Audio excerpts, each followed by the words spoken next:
Soya chunk வச்சு ஒரு gravy பார்க்கலாம் வாங்க, எப்படி செய்யணும்னு பார்க்கலாம்.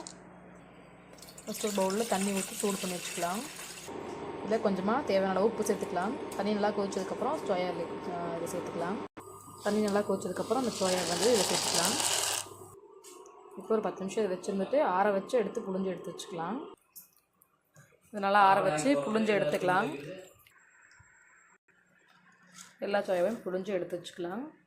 அடுத்து குக்கர் வச்சுக்கலாம். குக்கரில் கொஞ்சம் எண்ணெய் ஊற்றி எண்ணெய் சூடானதும் நம்ம புழிஞ்சு வச்ச சோயாவை சேர்த்துக்கலாம்.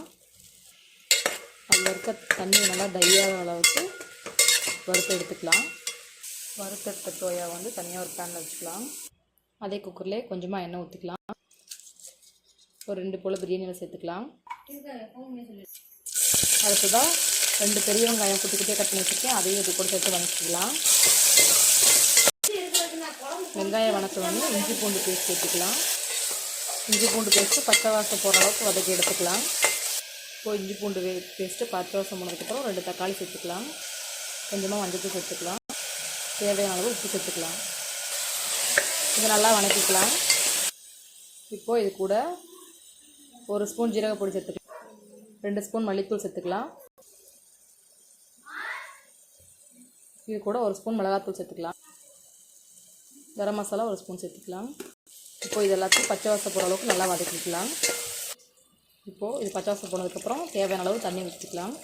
இப்போது குக்கரை மூடி போட்டு ஒரு 4 விசில் விட்டு எடுத்துக்கலாம். 4 விசில் விட்டு எடுத்தாச்சுங்க. இப்போது இந்த கிரேவி கூடயே நம்ம சோயாவை சேர்த்து கலந்து எடுத்துக்கலாம். நல்லா ஒரு 5 நிமிஷம் போல் கொதிக்கட்டும், வெயிட் பண்ணலாம். அவ்வளோதாங்க. இது கூட கொத்தமல்லி இலையை சேர்த்துட்டு இருக்குன்னா நம்மளுக்கு சூப்பரான சோயா கறி ரெடி ஆகிடுச்சு. இதை நீங்கள் இட்லி, தோசை, சப்பாத்தின்னு எல்லாத்துக்கும் சாப்பிட்லாம். குக்கர்லேயே இவ்வளோ ஈஸியாக செஞ்சு பாருங்கள். நீங்களும் கண்டிப்பாக ட்ரை பண்ணி பாருங்கள் ஃப்ரெண்ட்ஸ். Okay friends, thank you. நாளைக்கு இன்னொரு வீடியோவில் பார்க்கலாம். Bye friends.